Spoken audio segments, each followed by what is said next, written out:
Welcome to the Long Thread podcast about spinning, stitching, and weaving by hand. The podcast is presented by Long Thread Media, publishers of Spin-Off, Handwoven, Piecework, and Little Looms magazines. Find us online at longthreadmedia.com. Trinway Silks is where weavers, spinners, knitters, and stitchers find the silk they love. Select from the largest variety of silk spinning fibers, silk yarn, and silk threads and ribbons at trinwaysilks.com. You'll discover a rainbow of colors thoughtfully hand-dyed in Colorado. Love natural? Trinway's array of wild silks provide choices beyond white. If you love silk, you'll love Trinway Silks, where superior quality and customer service are guaranteed. I'm your host, Long Thread Media co-founder Ann Marrow. Angela Tong designs, creates, and teaches in a wide range of crafts, from knitting to crochet to weaving on a variety of looms to pottery. She lives near Philadelphia. So Angela, thanks for joining me. Thank you for inviting me today, Anne. So now I think that knitters and crocheters know you as a knit and crochet designer, and weavers know you as a designer of pin looms and all kinds of different, rigid-heddle and all kinds of different weaving techniques. And folks who run into your work at galleries and artisan markets know you as a potter. So with all of these different, techniques and crafts, how do you think of yourself? Oh, that's a good question, because it's so hard to explain what I do. Or I think my kids sometimes don't know how to say what mom does. And just the other day, someone said a fellow potter was at a show, and someone was at her booth and said something about like knowing me, and they're like, "Oh yeah, Angela, she's a potter too." She goes, "No, she's not. She's a fiber artist. She weaves." And my friend goes, "No, Angela's many things." So I think of myself as a maker, honestly, like a maker, instructor. I just love it's like I always say, like maybe a Renaissance woman, like because I love, how do you make something? I've always been interested in that. And so this goes into play of my life.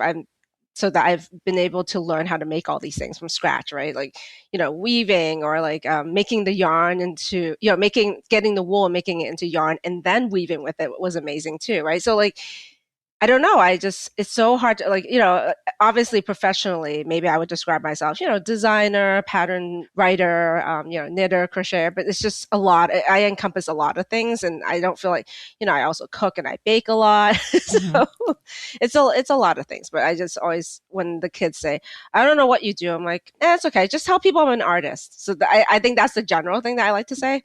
Yeah. Tell them I'm an artist, and that yes. People then are like, okay, because then they don't know what I do.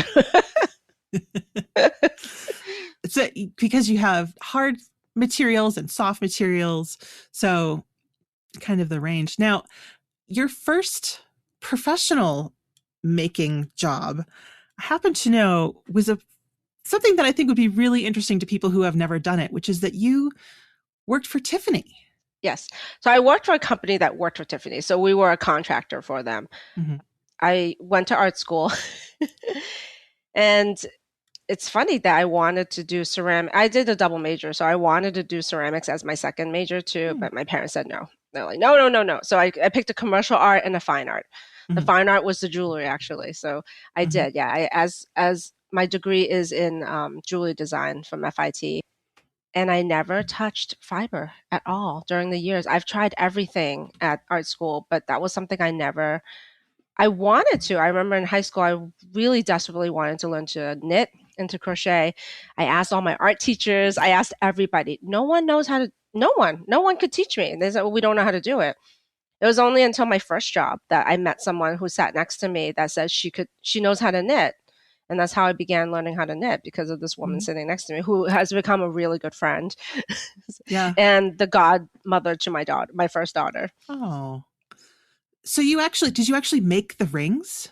Yeah. Oh, yeah. So what I specialized in it was a really cool experience. I don't know if I would, if I knew that was what, that was not what I thought I was going to be doing after college. Yeah. I thought I was going to be designing my own work, as an artist, right?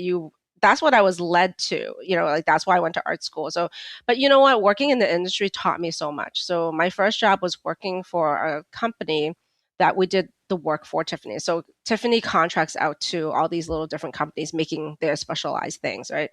I did the fine platinum work and where everything was handmade. Like even the prongs on the ring, we made the wire. We didn't just go, I mean, you could go to a store and get supplies. You can buy wire, you can buy sheets of metal, you can buy whatever you need, but they taught us how to make everything from scratch. So from Tiffany's, we would get these Tahitian pearls that maybe are like this big. They're one off because they're just one pearl. We would have to be drilling the pearls and not mess up because, that's the only pearl. But when you're like drilling fine pearls, you can't rip it back, which No. is one of the beauties of knitting and crochet, and to some extent weaving. Yes. Yeah. And I suppose when you're doing pottery, you can always return it to its original state if you need to. Right. Yes. Yeah. You can just mush it back up into clay again. Like I always say, it's not worth, I think that's the thing when you're doing stuff for so long. Because, I also teach sometimes in pottery, and people would just, it's so precious to them, that Yeah. one piece, because it took so long. I said, you're going to spend about like 3 more times just to try to fix this, and it might not come out. It's very unforgiving. So I said, let's just start over. Like I think that's the part that everybody has a hard time with, starting over and just scrapping all the work. Yeah. Where I like weaving too, where people are like, do I save the warp? I said, you could, but do you care about the yarn? I mean, if you don't, let's just cut it off. It just might be easier. But I'm always there for my students if we want to save the warp. And I think that's been really interesting and fun and challenging for me teaching in real life with weaving, is that helping everyone save their weaving. Yeah. I like it. It's challenging. I'm like, I got this. I'm like, don't worry. I'm like, let's think of like, you have to come up with creative ways to try to fix this.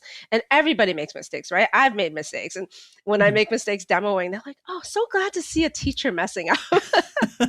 Right. But I just feel like part of the in-person teaching is just so valuable, is just to help everyone fix their mistakes, because we can all read instructions on how to do the warp, all the colors and all the techniques. But what you don't get on like reading a magazine or watching a video is, how do I fix this? Like, look at what I'm doing. Like, look at my piece right now. Something is wrong. So they always come up to me, Angela, something's wrong. I don't know why it's wrong. So then we look at it, we assess it, and then we're like, okay, I'm like, I think this is it. So I think that's the really cool part about teaching, is just helping people with their mistakes and fixing it.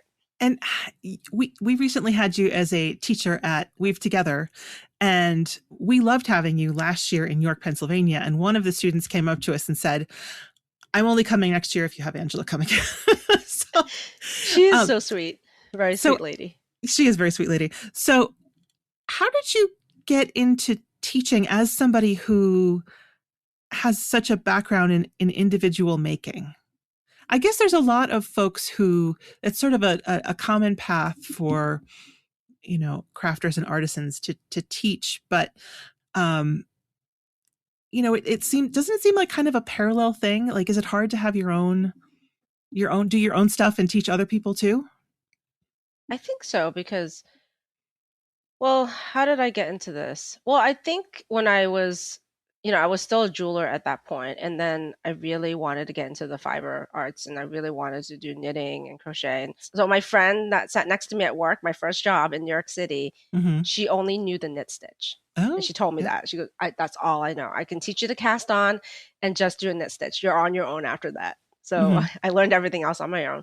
But with teaching, so then I decided, I was looking into programs on how to how do I become a teacher, and how do I become an authority on teaching, right? Because everybody can teach, right? So I was a little worried about that. And through the Crafts Council of America, there's a program that you can be a certified knitting instructor. And what I saw was they have an online correspondence program that I forgot how long it takes, but you basically go through the program, you send in your swatches, you send in, you do your homework, and you send it back, and they grade it or they approve of it. It's a very long process. So what they had was at FIT, and I was still living in Brooklyn at the time. They had one of I think her name was Arnetta, and she runs the program there, and she does it in person. So there was an opportunity to go to learn at FIT. I think we spent one weekend there and just learning and going through the whole thing, and then you can become a certified knitting instructor. So I did that program. I meant to go back to do the crochet part, but I never did. And that was so many years ago. But I started off as there, just doing that as, becoming a certified knitting instructor. Right. So I had that. But it's really interesting that you pose that question, because to me, not everybody who makes or can make these fantastic, not all artists, designers, anybody can teach though.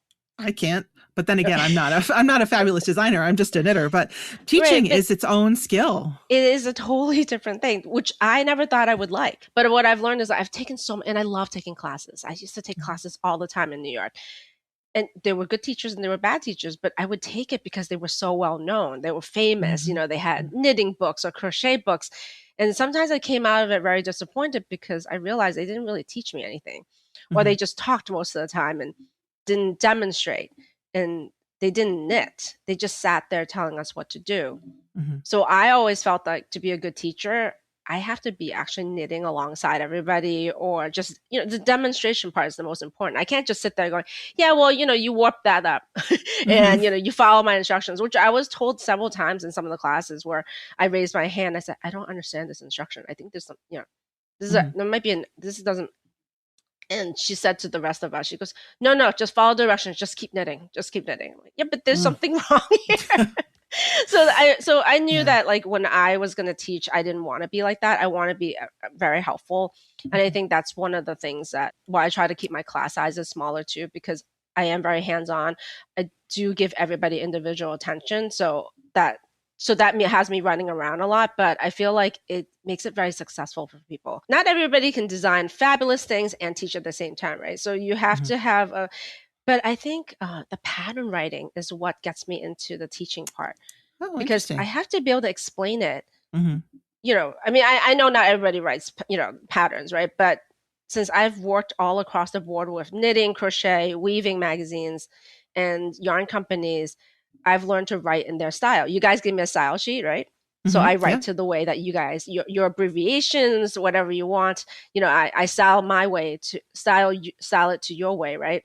And so I feel like being concise and clear in writing is what's helped me teach, because you can't be all garbled. Like, we can't write 5 pages of like a pattern, even though you want to. Right? You have to condense it very small. And I also did do a lot of what is it? Oh, I didn't do technical editing, but I did a lot of test knits for people.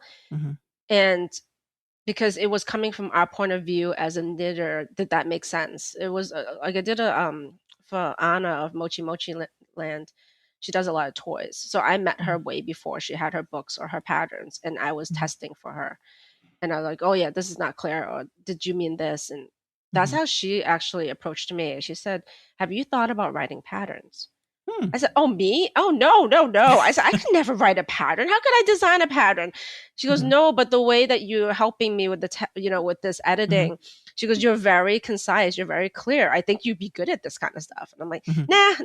And then I just toss it aside. And then lo and behold, like after a while, I decided to look into like a design, how to design something. I just didn't understand how you would begin that process. So I took a online, this is way before any of the online classes came out. Like literally, I feel old because I'm talking about before all these online classes, but Stephanie Jappel came out with her own. She was the first one to pioneer this before Craftsy came about. And I took her how to design a shawl and how to write the pattern and how to send a proposal in. So that was the most, like, I feel like she helped launch that for me. And ever since I took that workshop with her and then learned how to, I mean, she said it was because I think it was so what do you call it, mysterious. Like, it seems like so hard. How do you submit to a magazine? Like, it seems like I would have to have these fabulous drawings, all these swatches, and she really broke it down that it's very simple. She goes, look, I sent it a triangle. It was literally, that's the shape of your shawl. You don't have to have it like, finished, right? You have your swatch. And so I was like, oh, that's all it was, So she demystified everything. And that just like, after that, I think that was 2010. And I never stopped designing after that. So after I took her class, after my first submission was accepted, that was then. It just continued on and learning as I go. The crochet, learning how to write patterns, there's abbreviations. And then when I started submitting to Little Looms when it first began, right? Before it was its own Absolutely. magazine. Mm-hmm. And again, people always taught me like, don't reinvent the wheel. Take a copy of the magazine and look at it. Look at how Mm-hmm. they write it. So that's my biggest thing. Even now, sometimes when I'm writing for Little Loom, I forget. I'm like, oh, how do they want this? Like, how should I write this? I'll just pick up an old issue and I'll just look through like a rigid-heddle project or a pin loom. I'm like, oh, Mm-hmm. that's how. Okay, I'm like, yeah, I got Yeah. this. And you guys will clean up the rest if it's necessary, right? But starting with the idea, I think that it's almost like being able to envision the future. You look at this skein or cone of yarn, and do you know what it wants to be, or do you sort of iterate until you find out what it wants to be? I think I like guidelines a lot. I like Yeah. deadlines. I Mm-hmm. like people giving, because if you don't have a deadline for me, I'm like, whatever. I don't really, what do you call it? So sometimes it is, I don't feel an inspiration. So I like the submission calls. Mm-hmm. I'll read through it. I'm like, okay. And then something has a spark for me where like Mm-hmm. the latest issue of Little Looms. And she had said to me, Christina, the editor, said, it's up in the air. That's what it was. That's it. Mm-hmm. She goes, you can interpret it any way you want. And immediately I messaged her back. I said, what about hot air balloons? And she's like, yeah, that's fine. She goes, Mm-hmm. that works, And I said, well, I envisioned this like scarf with, the colors from all the vast colors of the hot air balloons that you see in the sky. I think a lot of people are intimidated by the idea of submissions, but certainly on all of our websites, at the bottom there's a link to our current call for submissions, and I think all of the magazines have guidelines. You should have not have published it before. It Right, should right. use yarns that are currently available. You These are the should colors for for this season that we're looking for, right? Like right, this, yeah. right? Or the theme. I like, sometimes people have very pictorial themes, like they look like art, they look like framed artwork, like, oh my, Mm-hmm. okay, but we can all interpret it a different way, right? Like it's not, I always say art is, the eye of the beholder. We all Mm-hmm. interpret it differently. Mm-hmm. I might like something, but my daughter might hate something, right? So so like it's hard. It's that's really hard to like see what if that, that's what I mean. Like when you're sending a submission, Mm-hmm. it just depends on who you're sending it to and who's looking at it. That's true. Yeah.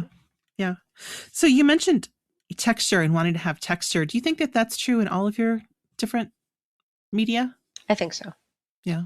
So yeah, because I do a lot of carving on my. So I don't usually make very plain pieces in my pottery. Everything has. So I like to make a very, the shape is important first, and then I go in and spend like the next 10, 20 hours carving it or the Mm-hmm. surface decoration. So you're right. I don't really do plain. Or Yeah. it could be the glaze. The glaze work could be, more of it. And then, with crochet, I love the texture of crochet itself. It lends so much texture. It's not plain at all. Mm-hmm.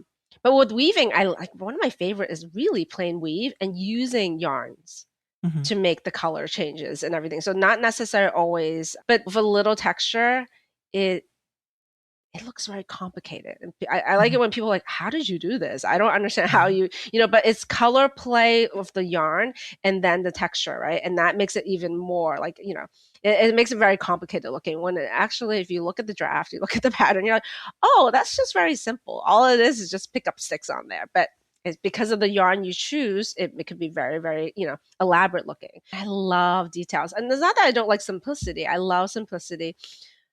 But it's like whatever people have explained some of my pottery work is like simple elegance. It has to be elegant. It's not clunky, Mm-hmm. and has to look a little refined, so like it's a certain style. Like, and I think throughout whatever I do, I always think that I think I complained one time to one of my teachers, I'm like, I don't have a style. I don't have a pottery style.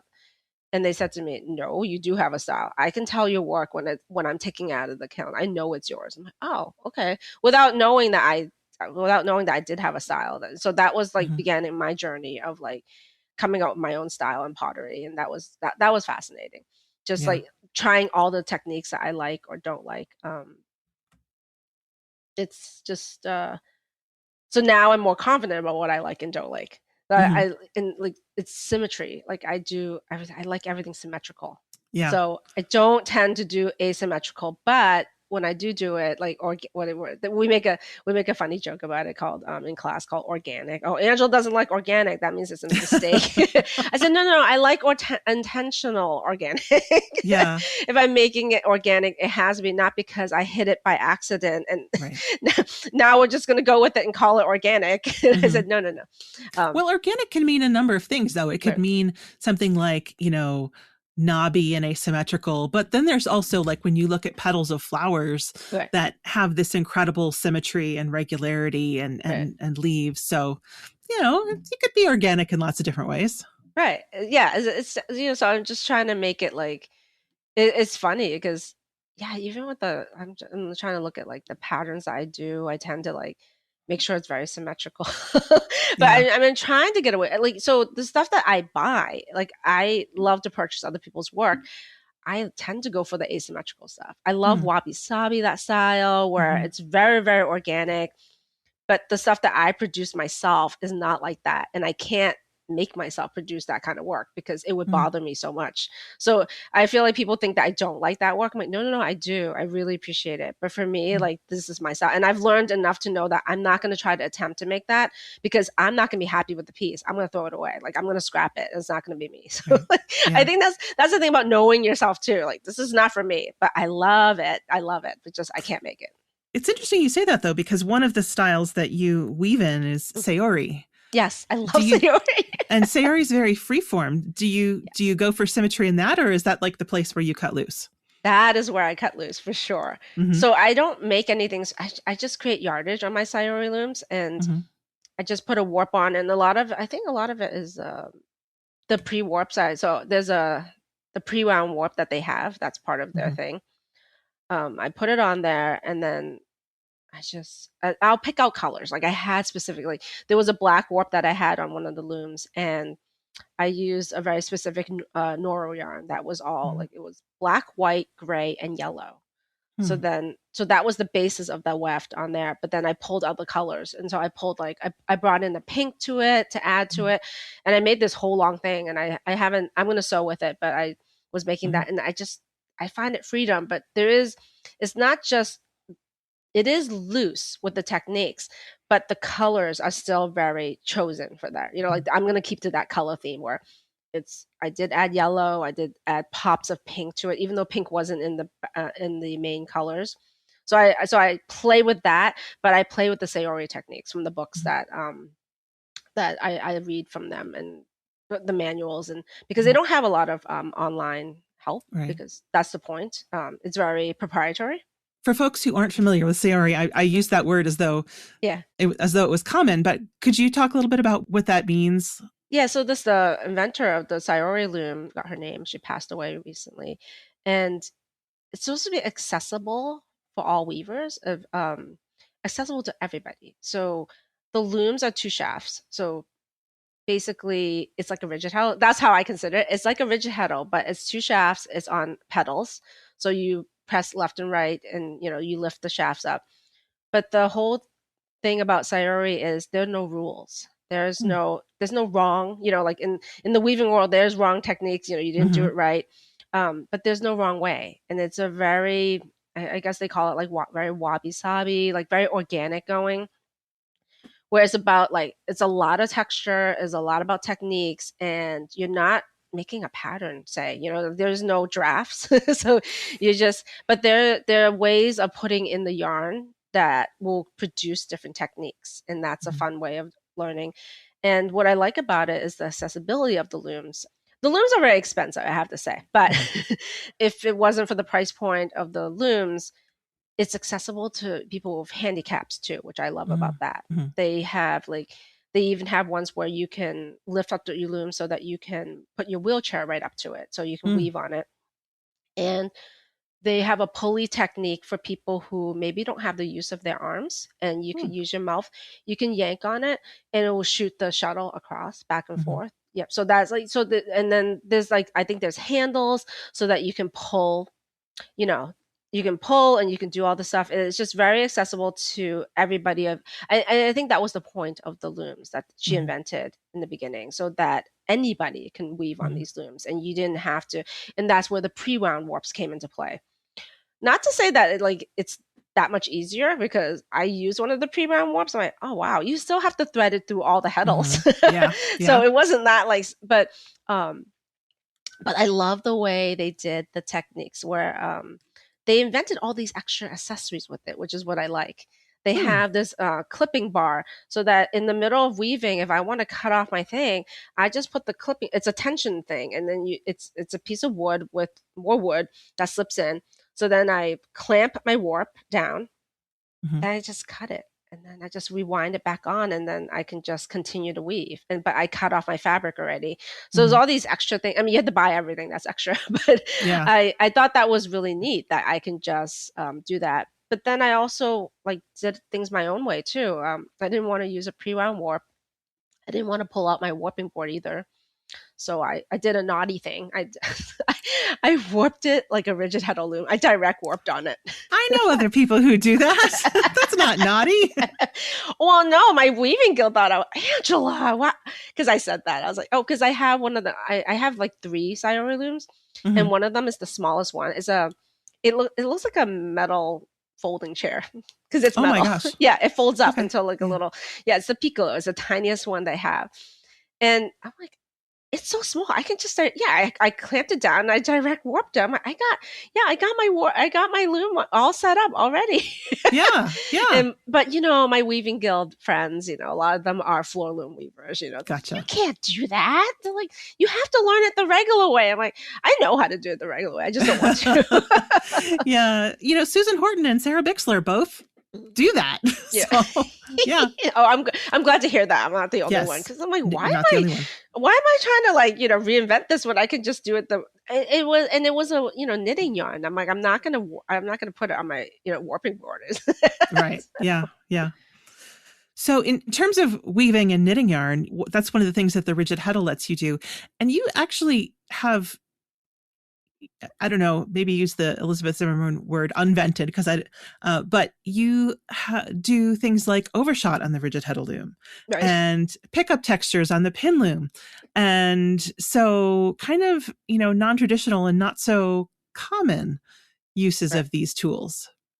I think because that's why I always say, like, I identify first as a knitter and a crocheter first before I'm a weaver, because that's what I did before.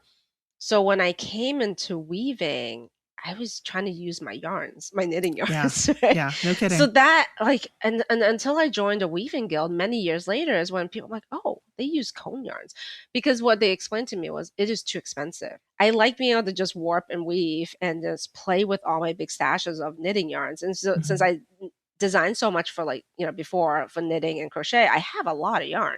So I just play with it. I'm like, I just love that we can use up our stash. And I think that's what I try to entice people to weave on the rigid-heddle. You can use your stash, even though you'll never end up using your whole stash. No kidding. I got a rigid-heddle loom because I thought it would help me use up my stash. No. And I just discovered that it opened the world of coned yarns for me. Yeah. Yes. And what I've discovered since then was using these yarns that I don't like to knit in bulky weight yarn. I don't crochet and that stuff. And what I found out is that a lot of my samples, I use that kind of yarn in my weft for the overshot. Wow, the pops of color and the texture is amazing. So I'm like, oh yeah, save all those things that you don't like.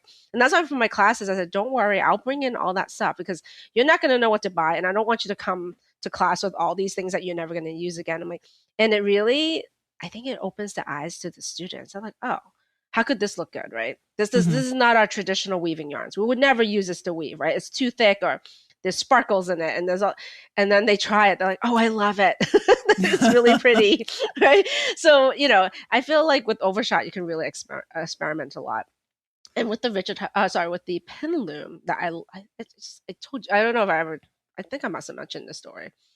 Anytime I'm on a video or something about pin loom, it's because of that issue of piecework. I don't know what year that was.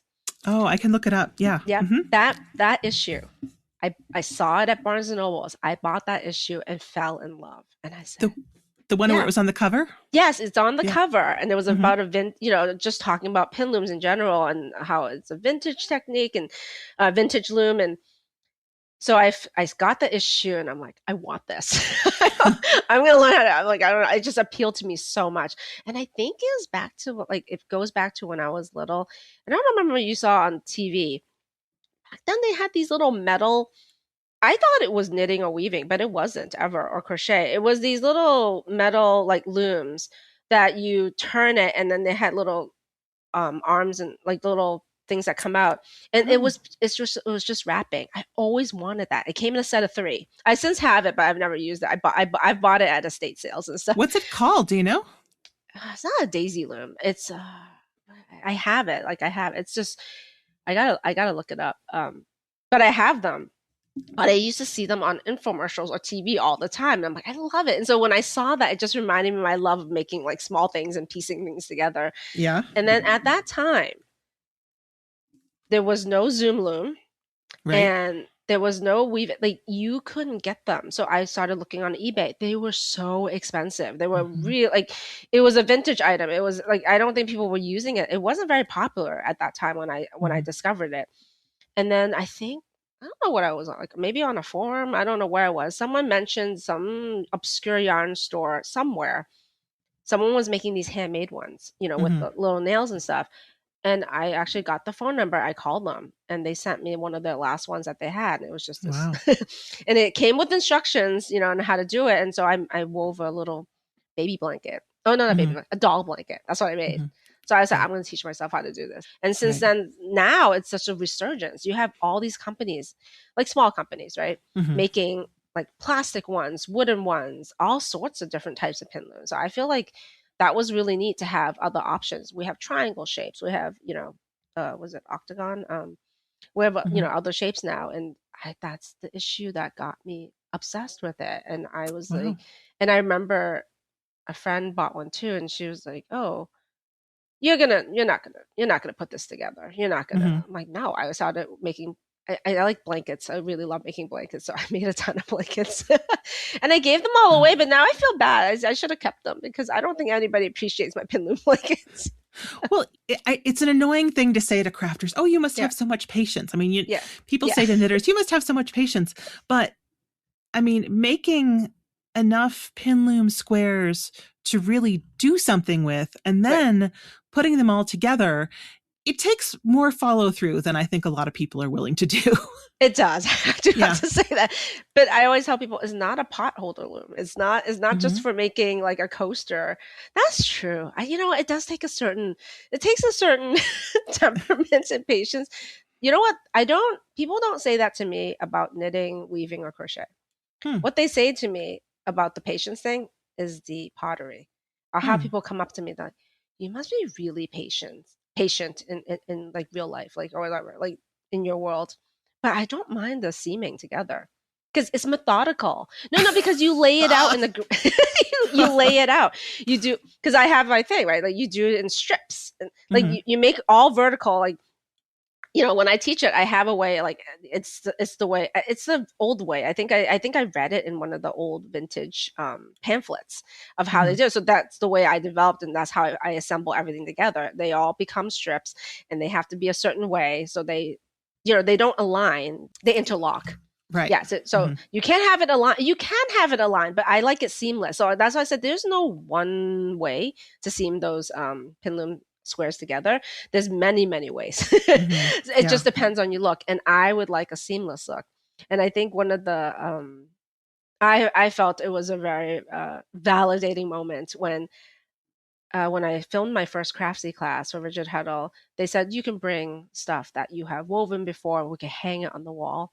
I bought a pin loom blanket. It was a rectangle pin loom blanket, and they hung it on the wall for me as my background. And Liz Gibson, who was like, she's like, I feel like she's like, it for like rigid-heddle weaving, like, like, oh my God, I got to meet her in person. She was actually auditing the class that day, the workshop that I was filming. Later on, she just, she came into the room and we were just chit-chatting and talking. And she goes, I cannot figure out, how did you weave this?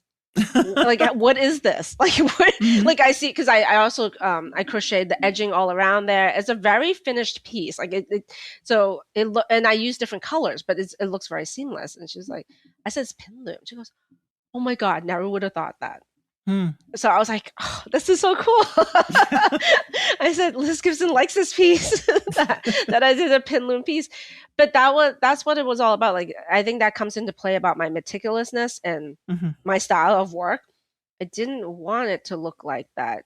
I mean, yes, you can make things that look like you can definitely tell how it was done. Mm-hmm. But I want it to be like, it has to have a very clean look. So, and that's what I'm always after. If it's a blanket, I want it clean. I don't want like my end sticking out or that there's gaps showing, right? I want Mm-hmm. I want it to look like a flat blanket. So I think I achieved it on those. And that's the seaming technique that I like. So that's why I tend to go back to there. Mm-hmm. But, I also, for my classes, I teach how to crochet around it. And that can be very Mm-hmm. fun too, like a technique. But I do use a lot of crochet and finishing the edges because Mm-hmm. I like the scallops, but I think it just looks more finished because I wanted to also elevate pin loom weaving. That is Mm-hmm. not just, it's not just crafty. It can be very beautifully done if you finish Mm-hmm. things correctly, which Right. again, I'm such a stickler for finishing. I think in every medium that I do is all about the finishing techniques. Yeah. How is it finished? And I think I drive people crazy. It is challenging to finish well. I will say that is one of the things I like about felting pin loom weaving is that if you don't join perfectly, the felting will help you out. But you mentioned having techniques in one of those old books, and a lot of those books, because this is a really old technique, available. Yeah. So you can actually go and find some of these great techniques that are still relevant, that are that are worth rediscovering, I think. Right. Somebody scanned them all as PDFs. It's on illumination.com or illumination.org. So there's all the different types of pin looms that they have come out in the past. And, because the pin loom that I use, right, and the weavettes are a 3, and the zoom loom, it's a 3-pin loom. It's not, doesn't have pins all the way across. So it's woven differently. Then, continuous woven things are different too. Right. So I had a student come into my class at Weave Together in Colorado, and he came in, he's like, look, I did all these, he bought a turtle loom. So I said, oh, okay.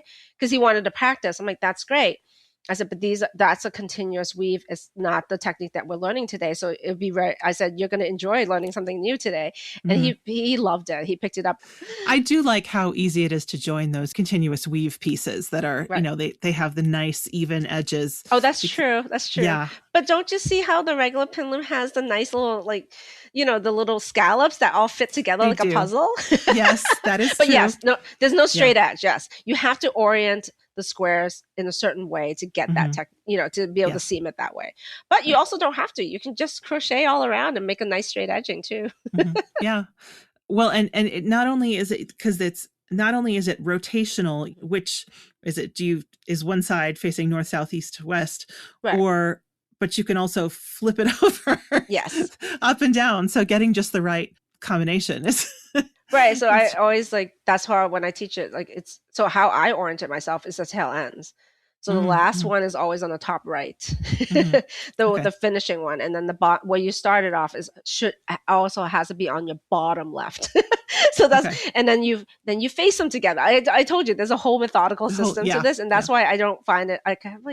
Yes, seaming it takes a long time, but I just feel like it's not haphazard. So because I know how I want it oriented. So that way I just make sure everything's laying correctly and then I go at it. But I can see it is daunting. It's like, if you hate seaming, this may not be for you. Right. I suppose it's a little bit like, mattress stitch, where if you know what pieces go together, then it's clear where you go next. Right. And they all just I love mattress stitch, but I always have to look it up. No matter what, I don't remember. But with the pin loom, I can just do it. Hem stitching, I know it by heart. So I don't have to look that up. But I love finishing techniques. That's my favorite thing. Yeah. On everything, yes. And how to make it look really pretty and really clean. So I was going to ask you about something that you were part of a couple years ago. There's this great video online where you were interviewed as part of this, as sort of the pilot of this documentary series called Swatch. Can you tell me about that? And I'll include a link in the show notes so people can go and watch it. Oh yeah. It was really fun. Filming it was very interesting.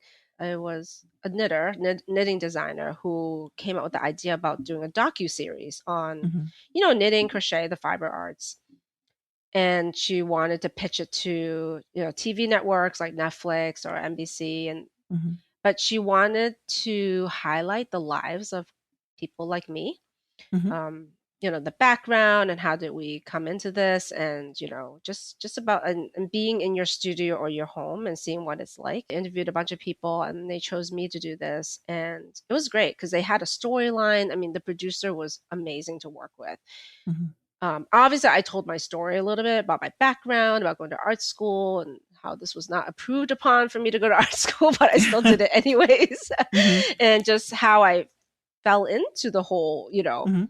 fiber world, right? Never intending to do this. And so they came to film for the day. And it's amazing because it was so much work on their part. And part of it was about my life. And also, my family was filmed too. Like I was making lunch for them. I mean, that was part of the whole thing. Like we did have lunch, and I like they, Mhm. they're asking me questions, and basically that full day of filming got condensed down to an 8-minute pilot.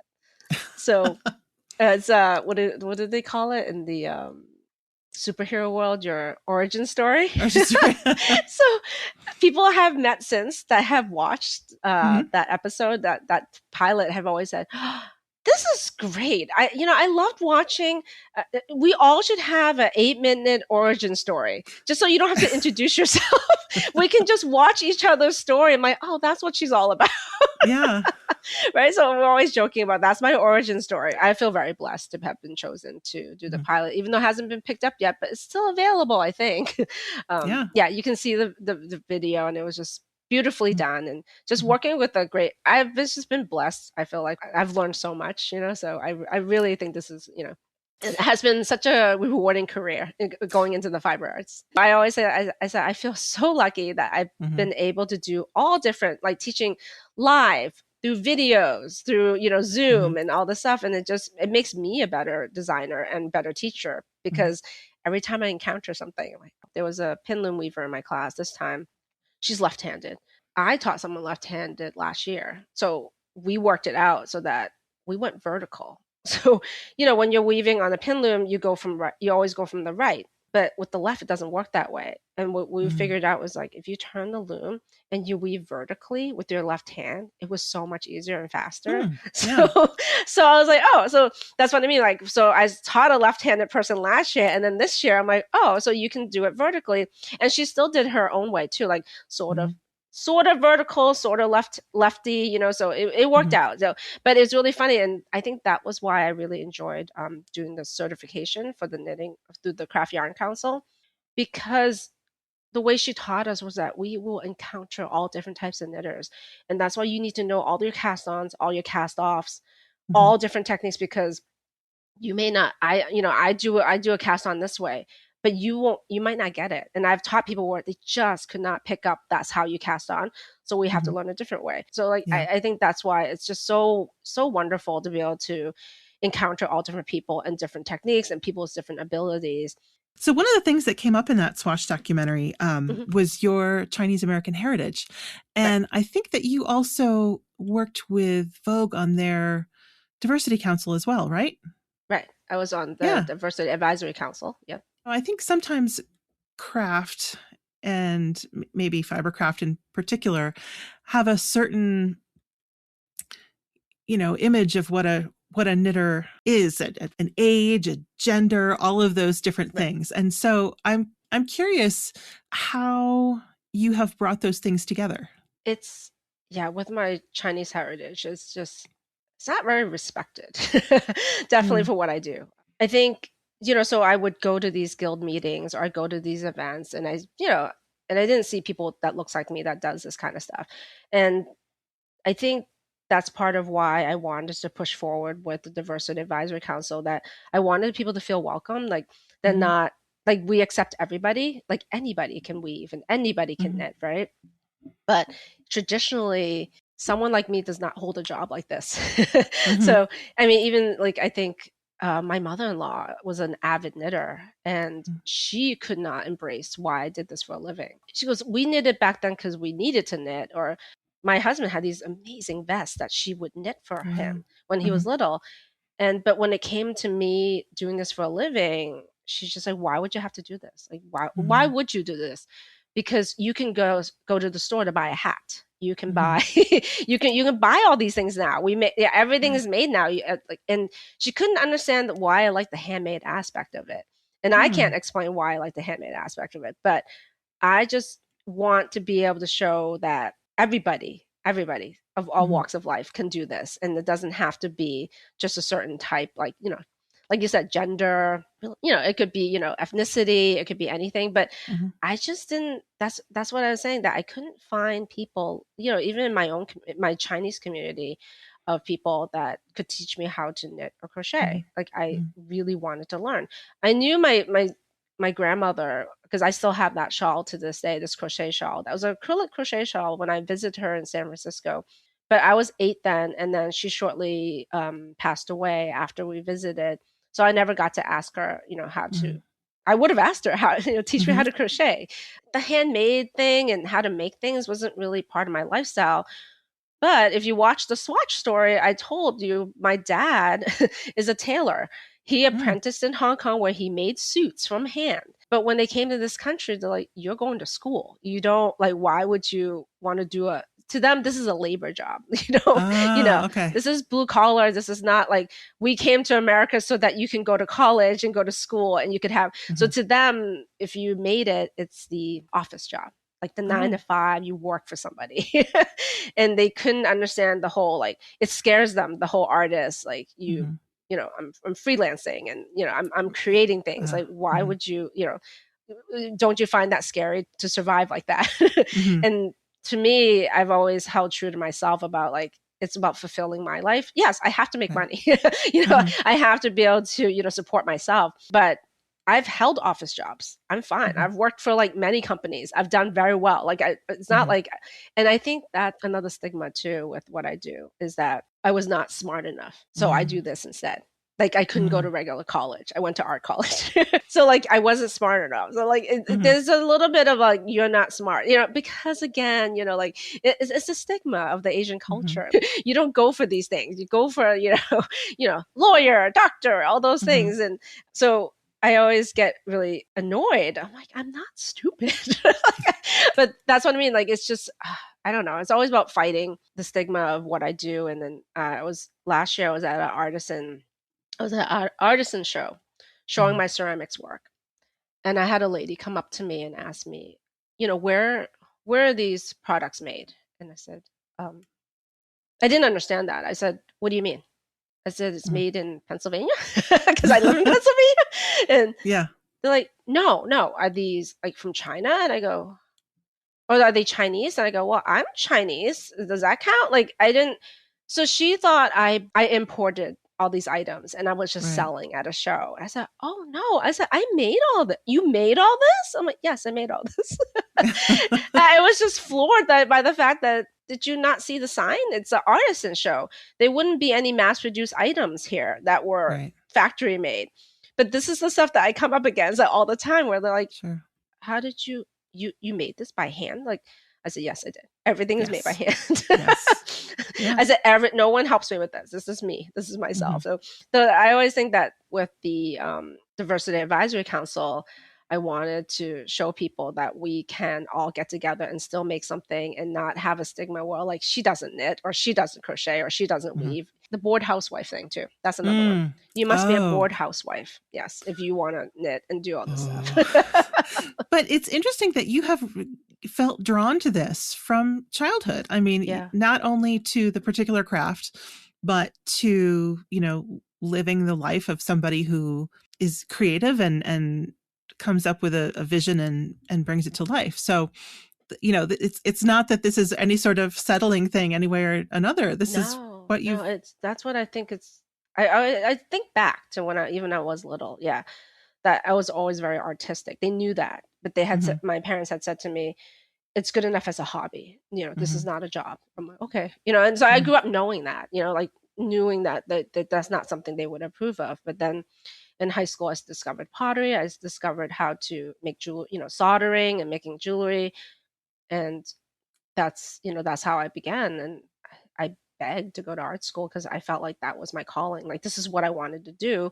Mhm. I mean, I feel like I could have done anything in my life. So I look back on my life and I think that I did hold true to myself and that I'm very happy with what and with the teaching is the anomaly. Like, I never thought that I would be able to teach or like to teach. And so adding that aspect to it was really, like, it's opened a lot of doors for me too, because yeah, people do want to know. Like, they always ask me, like, especially pottery, how did you make it look like that? So Angela, with the rest of your day today, Mhm. what medium is going to be part of your day? Are you going to the wheel or the kiln or the needles or the loom? Oh, today is a packed day.